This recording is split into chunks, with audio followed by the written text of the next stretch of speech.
Pwede ba kitang tanungin, Nina? Huwag ka sanang magagalit. Napakunot ang noo ko. Ano ho yun, Mang Tonyo? Gusto mo bang mapadali ang pagbabayad niyo? Baka pwede nating ayusin to sa ibang paraan. Ho? Anong ibig niyang sabihin? Isang gabi lang, Nina. Wala ka ng utang. At kung gugustuhin mo, baka makatulong pa ako sa inyo buwan-buwan. Magandang offer na ang binibigay ko sa iyo, Iha. Kaya nasa sayo na kung tatanggapin mo. Lalo na ngayon, walang trabaho ang mister mo. At pwedeng-pwede ko kayong palayasin dahil sa 3 buwan yung utang sa renta. Kaya mamili ka. Isang gabi, sa kama kasama ko at bayad na ang ilang buwan yung renta. O mananatili kang matigas kahit pulutin na kayo sa kangkungan. Dahil sa sunod-sunod na problema, napilitan akong patulan ang matandang may-ari ng inuupahan naming bahay na hindi naman naiiba sa mister ko.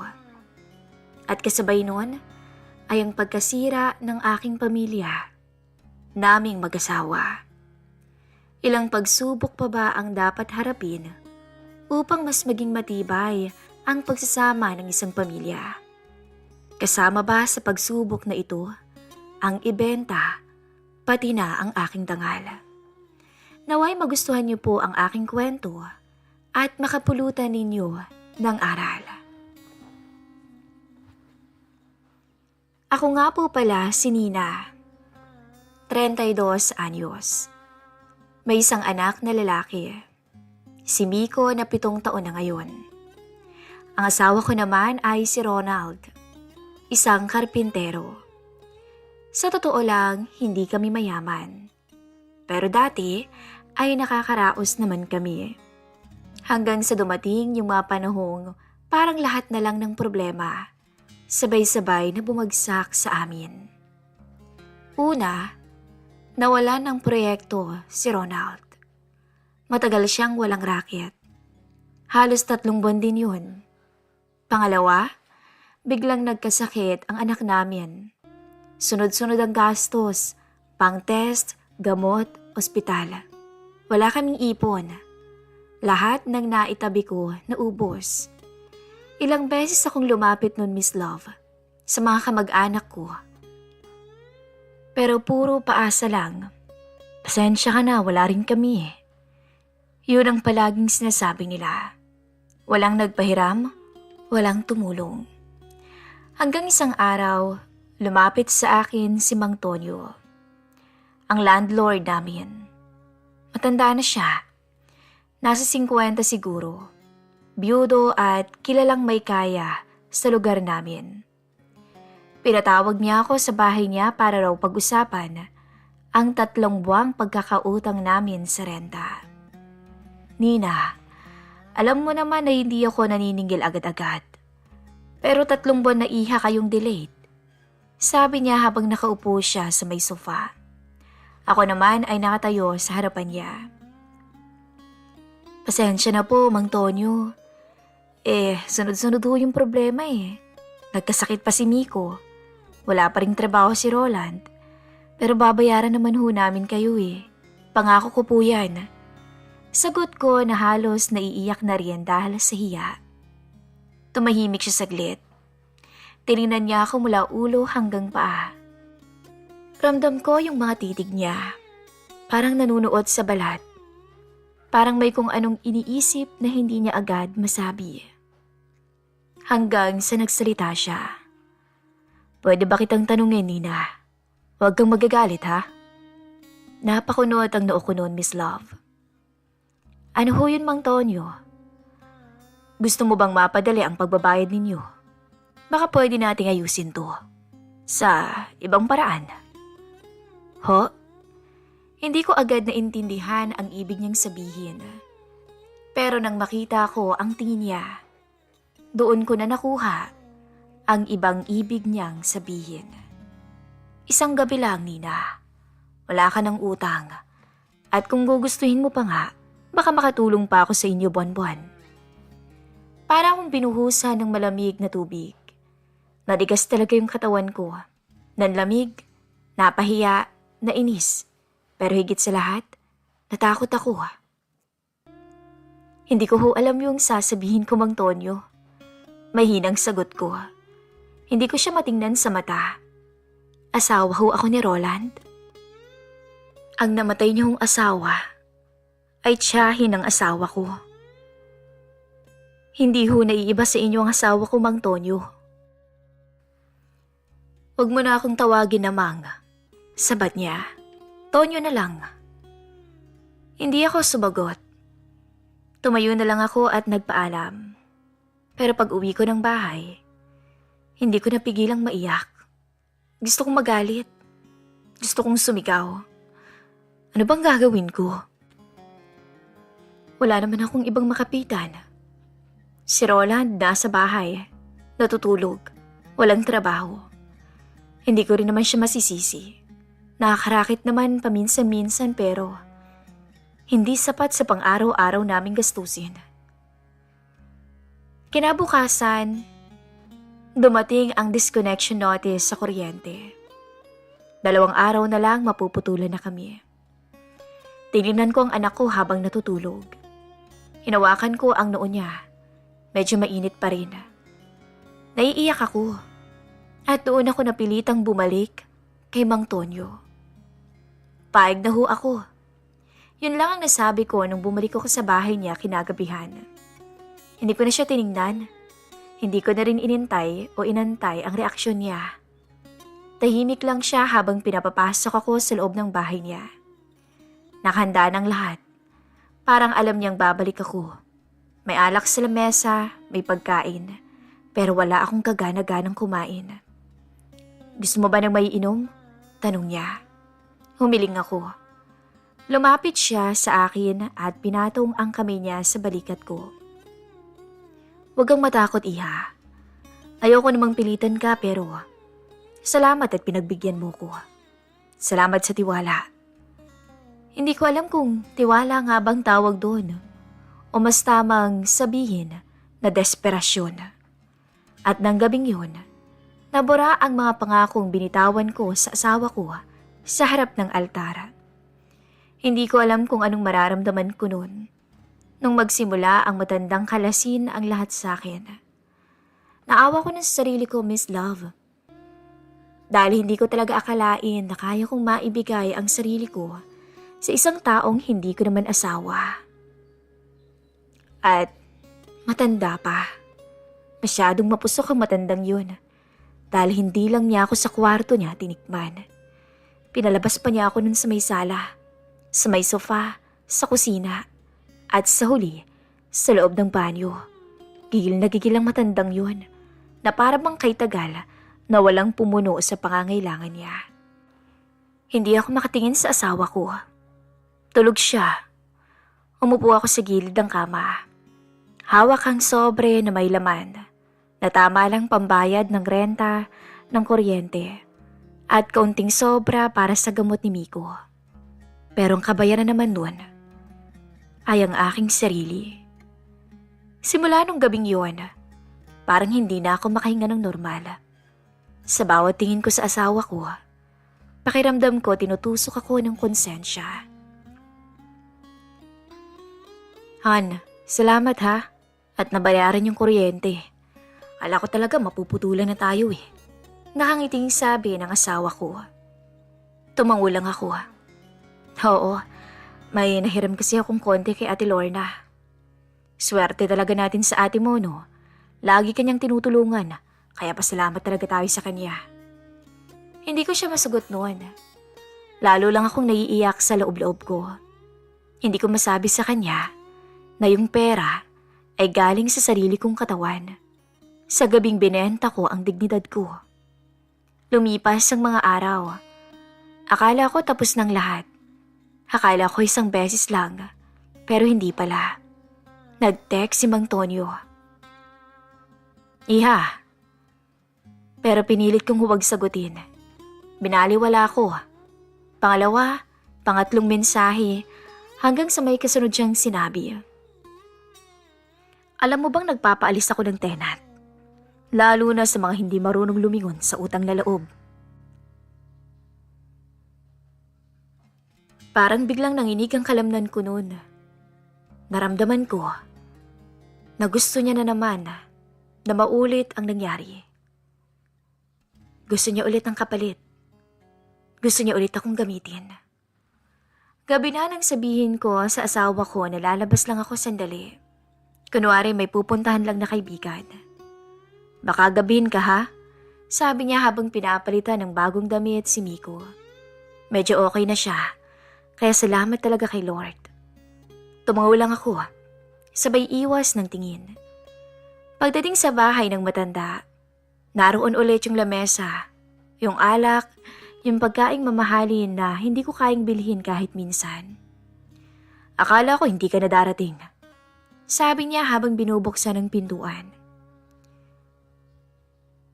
Ayoko na ho. Tama na to. Sagot ko agad na nanginginig pa ang boses.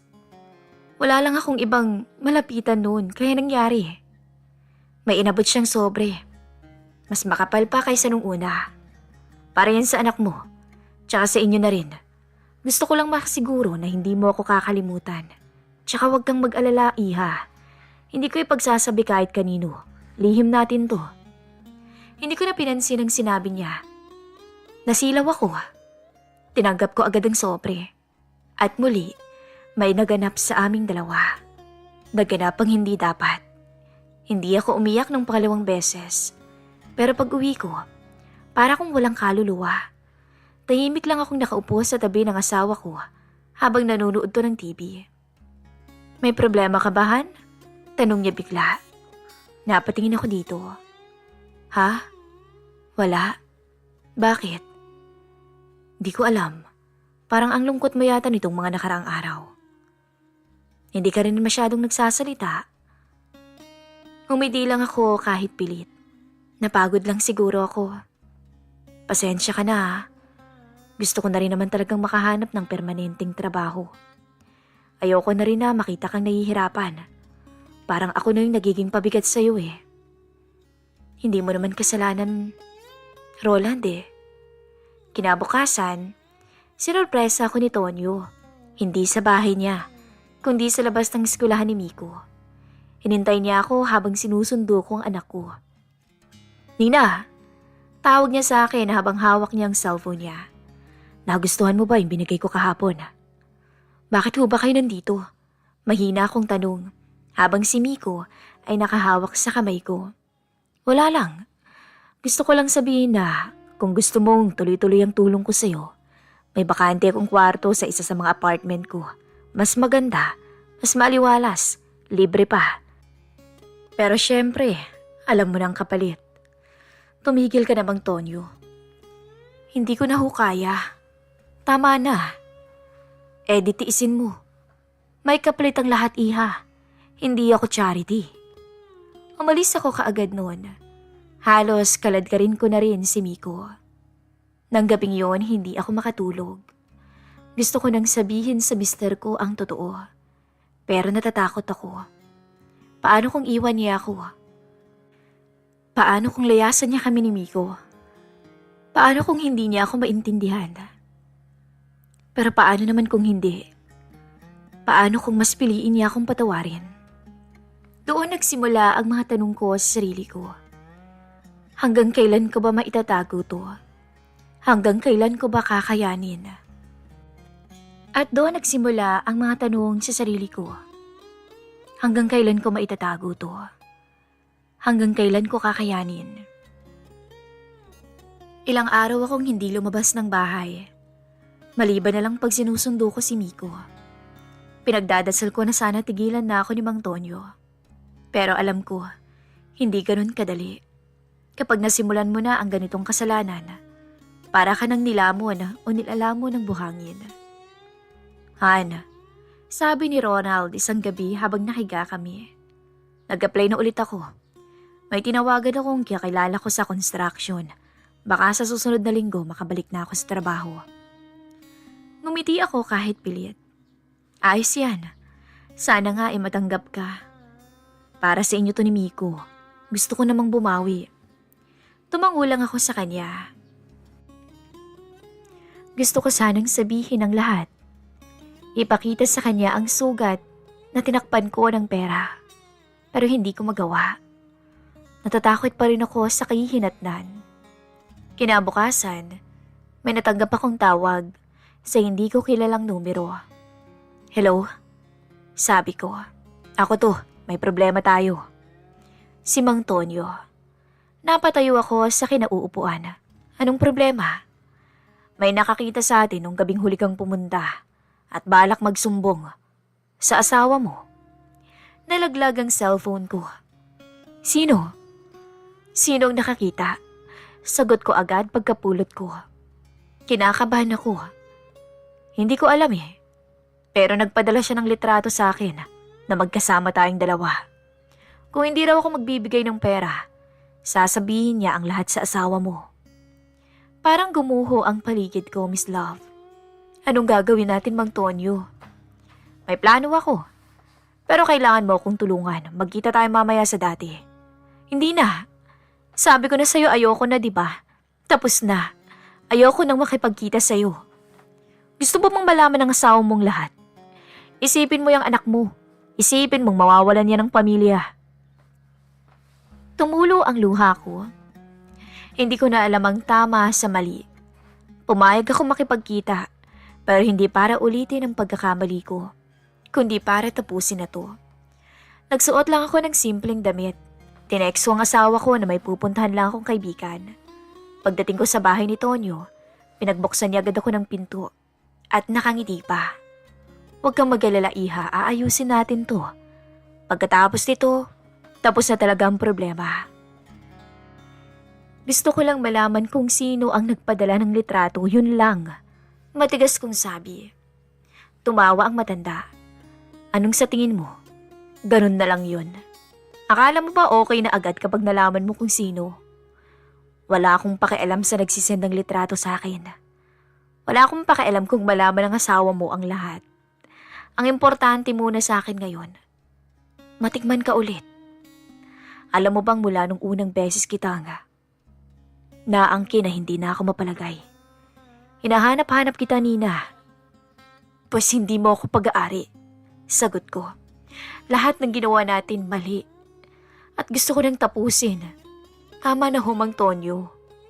Hindi yon ganun kadali, Nina. Pagsasawaan muna kita. Kung ayaw mong. Bumukas bigla ang pinto sa likod. At may pumasok na isang lalaki. Nalaki ang mga mata ko nang makita ko ang asawa ko. Ronald? Tumayo siya sa may pinto. Hindi ako nakagalaw. Hindi ako makapagsalita. Ako yung nakakita sa inyo. Malamig niyang sabi. Ako yung nagpapadala ng litrato sa inyo. Tonyo, gusto kong makita kung hanggang saan ang kaya niyong gawin. Hindi. Nagkakamali ka. Hindi mo naiintindihan. Naiintindihan ko lahat, Nina. Sambit niya. 3 linggo na akong may hinala. May pagbabago sa'yo. Tama nga ako. May iba kang ang lalaki. Yun nga lang, matanda pa. Naiyak ako noon, Miss Love. Pero maya-maya naglabas ng pera ang mister ko. Yan ang perang pinadala ng matandang yan sa akin. Para sa suhol. Ako ang kumuha ng ebidensya. Dinala ko sa barangay. Hindi lang kita sinusubok, Nina. Gusto ko na ring mahuli ang matandang yan sa matagal na niyang ginagawa. Kaya walang tumatagal sa'yo eh. Kaya pati ang tiyahin ko namatay dahil sa'yo. Wala kang pinagkatandaan. Napatingin ako kay Mang Tonyo. Nalaki ang mga mata ko. Anong ibig mong sabihin? Na gusto mong mahuli ang matanda? Alam kong marami ka nang ginawang kabalbalan sa mga umuupa sa'yo. At ngayon, mauhuli ka ng matanda ka. Pati asawa ko tinalo mong hayop ka. Hindi ka na nahiya sa sarili mo. Lumabas ang 2 tanod mula sa gilid ng bahay. Hindi pa to tapos, Ronald. Wika niya. Kahit balibalik ta rin mang mundo, natikman ko ang asawa mo. Nalawayan ko na. Sabay ngisi ng matanda. Pag-uwi namin, wala ni isa sa amin ang nagsalita. Tahimik lamang ang anak ko sa may sala habang nanonood ng cartoons. Lumapit ako at niyakap siya ng mahigpit. Paglingon ko sa mister ko, tinignan niya lang ako ng diretsyo. Hindi ako galit, Nina, pero hindi ko alam kung kaya ko pa. At sa gabing yun, mas malamig pa sa hangin ang pagitan naming mag-asawa. Mula nung gabi na yun, parang may manipis na salamin sa pagitan namin ni Ronald. Wala siyang imik, pero hindi rin siya umaalis. Nandyan pa rin siya tuwing umaga, nagtitimpla ng kape, inaasikasong anak ko. Pero ako, para akong multo sa sariling tahanan. Hindi na rin niya ako kinakausap gaya ng dati. Paano ba? Alam ko namang nasaktan ko siya. Kahit anong paliwanag, may sugat nang naiwan. Isang gabi habang kumakain kami ni Miko, lumapit siya sa akin. Dahan-dahan, parang may kinakapkap na tamang salita. Umalis ka muna bukas, sabi niya. Napatigil ako. Anong ibig mong sabihin? Tulungan mo muna si Miko sa project niya. Doon kayo sa bahay ni Ate Lorna, magpalamig ka muna. Baka sakaling makaisip ako kung anong susunod na mangyayari. Hindi siya tumingin sa akin. Tumalikod siya agad at nagkulong na sa kwarto. Kinabukasan nun, Miss Love, sinunod ko ang gusto niya. Umuwi kami ni Miko sa bahay ng ate ko. Hindi na ako nagtanong, pero habang nasa may sofa ko, may mensaheng dumating sa messenger. Kumusta ka na, Nina? Hindi ko agad nakilalang pangalan. Si Miguel to. Hindi mo na siguro ako maalala, no? Nagkita tayo ng birthday ni Jam dati. Nabalitaan ko lang yung nangyari sa inyo. Kumusta ka na? Napakunot ang noo ko. Paano siya nakabalita? Paano mo nalaman? Nagpunta ako ng barangay kahapon eh. May inasikaso lang. Narinig ko ang pangalan ni Ronald. Tsaka nakita kita. Payat mo na ngayon pero di ka pa rin nagbabago. Maganda ka pa rin. Biglang bumalik sa akin ang alaala. Si Miguel, ang kababata kong napakatorpe. Ang tahimik pero mabait. Madala siya sa bahay namin noon kasi pinsan siya ni Jam, kaibigan kong matagal nang nasa abroad. Salamat sa concern. Medyo magulo lang talaga ngayon. Sagot ko. Kung gusto mo ng kausap, nandito lang ako. Hindi ko alam kung anong pumasok sa isip ko nun, Miss Love. Pero para akong nahulog sa lambat ng atensyon na matagal ko nang hindi nararamdaman. Gustong gusto kong may paglabasan ng sama ng loob ko nang hinanaing ko. Mas lalo kaming naging malapit ng mga sumunod na araw nung tuloy-tuloy ang pag-chat niya. Masaya siyang kausap, magaan at tila naiintindihan ang bigat ng puso ko. Hanggang isang gabi, tumawag siya. Pwede ba tayong magkita? Tanong niya. Hindi yata tama. Hindi ko naman sinasabing gagawa tayo ng mali. Gusto lang kitang kumustahin. As a friend. As a friend? Ilang beses ko na bang narinig yung linya na yan?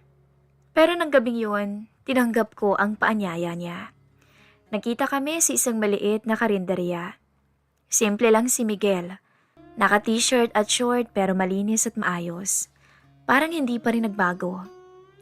Maganda ka pa rin talaga, bungad niya. Hindi ko alam kung compliment ba yan o pambobola. Biro ko sa kanya. Hindi kita binubola. Alam ko na may mabigat kang pinagdadaanan. Pero gusto ko lang ipaalala na kahit hindi na tayo close katulad ng dati, may mga tao pa rin namang handang makinig. Napabuntong hininga ko. Nagkamali ako, Miguel eh. At ngayon, hindi ko alam kung kaya ko pa bang ayusin. Kung kaya pa ba akong patawarin ng asawa ko. Tao lang naman tayo, Nina. Minsan nasusubok tayo ng sitwasyon. Pero hindi ibig sabihin nun, wala ka ng karapatang bumangon. Napatahimik ako. Hanggang sa may dumating na mensahe galing sa mister ko. Pwede na kayong umuwi ni Miko bukas. Naayos ko na lahat. Hindi niya nilagyan ng love o kahit simpleng ingat. Pero kahit ganun, alam kong may pintuan pa rin siyang binubuksan para sa amin. Salamat, Miguel. Pero kailangan ko nang umalis. Kailangan kong bumalik sa asawa ko para ayusin ang sinira ko. Tumango lamang siya. Kung sakaling hindi kanya kayang patawarin, tandaan mo, Nina, na may mga taong hindi huhusga sa'yo. Umuwi ako kay Ate Lorna ng tahimik at kinabukasan bumalik kami ni Miko ng bahay. Pagpasok ko, may bago akong nakita. Napakalinis at maayos ang bahay. May nilutong ulam sa mesa. Sa ibabaw may plato ko at may isang sobre. Binuksan ko yun at sulat kamay. Galing sa asawa ko. Binigyan kita ng espasyo para mag-isip. Ako rin nag-isip. Hindi ko kayang kalimutan ang nangyari, Nina. Pero parang mas hindi ko kayang mawala ka. Hindi dahil mahal kita lang, kundi dahil pamilya tayo. Lalaban ako, pero kailangan kong malaman. Ikaw ba'y lalaban rin? Napaiyak ako. Hindi dahil sa lungkot, kundi dahil sa pag-asa, Miss Love.